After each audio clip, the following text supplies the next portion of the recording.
और एक बड़ी चिंता है। पहले खुशखबरी बताता हूँ। दिल्ली में कोरोना की रफ्तार काफ़ी कम हो गई है। पिछले 24 घंटों में दिल्ली में केवल 2200 कोरोना के केस आए हैं।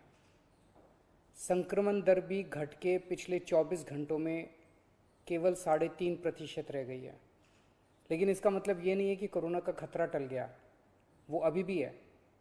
हमें कोरोना से बचने के सभी उपाय करने हैं। अब दूसरी बात, चिंता की बात। आज से दिल्ली में युवाओं का वैक्सीनेशन बंद हो गया है। केंद्र सरकार ने युवाओं के लिए जितने वैक्सीन भेजे थे वो ख़त्म हो गए हैं। इसीलिए युवाओं के वैक्सीनेशन सेंटर आज से बंद किए जा रहे हैं। कुछ एक वैक्सीन की डोजेस बची हैं, वो कुछ एक सेंटर्स में दी जा रही हैं, वो भी शाम तक ख़त्म हो जाएंगी। कल से युवाओं के वैक्सीनेशन के सभी सेंटर बंद हो जाएंगे। मुझे बेहद दुख है कि हमें वैक्सीन ख़त्म होने के कारण युवाओं के वैक्सीनेशन सेंटर्स बंद करने पड़ रहे हैं। हमने केंद्र सरकार को भी लिख के बताया है। केंद्र से हमने और वैक्सीन मांगी है। जैसे ही हमें और वैक्सीन मिलेगी हम फिर से ये सेंटर शुरू कर देंगे। दिल्ली को हर महीने 80 लाख वैक्सीन की ज़रूरत है, 80 लाख डोजेस की। इसके मुकाबले मई में हमें केवल 16 लाख वैक्सीन मिली और जून के महीने के लिए केंद्र ने दिल्ली का कोटा और भी कम कर दिया है। केंद्र सरकार से हमें जो चिट्ठी आई है कि जून में हमें केवल 8 लाख वैक्सीन दी जाएगी। मई में 16 लाख दी थी, जून में 8 लाख देंगे। अभी तक हम दिल्ली में टोटल 50 लाख वैक्सीन लगा चुके हैं और दिल्ली के सभी एडल्ट्स को वैक्सीन लगाने के लिए हमें 2.5 करोड़ और वैक्सीन चाहिए। अगर इसी रफ्तार से दिल्ली के एडल्ट्स, अगर इसी रफ्तार से हम चले, 8 लाख वैक्सीन हर महीने मिली तो दिल्ली के एडल्ट्स को ही वैक्सीन लगाने में 30 महीने लग जाएंगे, 30 महीने से भी ज़्यादा। तब तक तो न जाने कितनी और कोरोना की लहरें आएंगी, न जाने कितने और लोगों की मौत हो जाएगी। तीसरी लहर से दिल्ली और देश को बचाने का एक ही तरीका है, कम से कम समय में अधिक से अधिक लोगों को वैक्सीन की सुरक्षा दी जाए। बेड, आईसीयू, ऑक्सीजन, दवाई, इन सब की तैयारी तो हम लोग कर रहे हैं, लेकिन कोरोना के घातक असर से बचाने में वैक्सीन ही सबसे ज्यादा असरदार हथियार है। वैक्सीन की कमी केवल सरकार की चिंता नहीं है, आम आदमी भी वैक्सीन के इस संकट से बहुत डरा हुआ है। कल एक अम्मा का फोन आया, बोली मुझे और मेरे बेटे को वैक्सीन लगवानी है। मैंने पूछा अम्मा कितनी उम्र है दोनों की? बोली मेरी उम्र 65 साल है, मेरे बेटे की उम्र 35 साल। मैंने कहा अम्मा युवाओं की वैक्सीन तो खत्म हो गई, आपको लगवा दूंगा।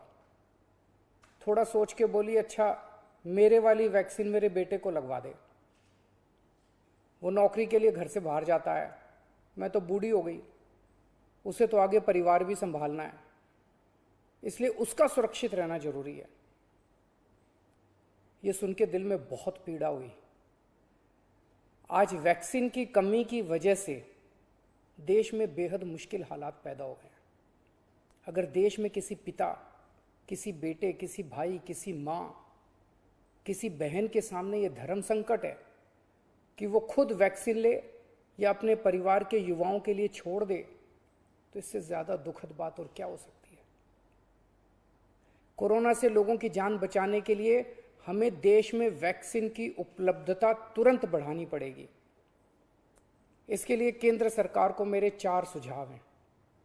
पहला, भारतीय बायोटेक कंपनी जो कोवैक्सीन बनाती है, वो अपनी वैक्सीन का फॉर्मूला दूसरी कंपनियों को देने को तैयार हो गई है। देश में वैक्सीन बनाने वाली ढेरों कंपनियां हैं।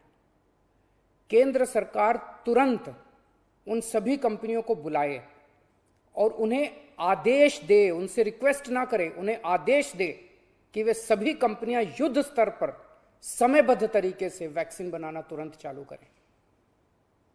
मैं पूरी विनम्रता से कहना चाहता हूं कि इन सभी कंपनियों को अगले 24 घंटे में बुलाकर ये आदेश दिए जाएं। मेरी बात को अन्यथा ना लिया जाए।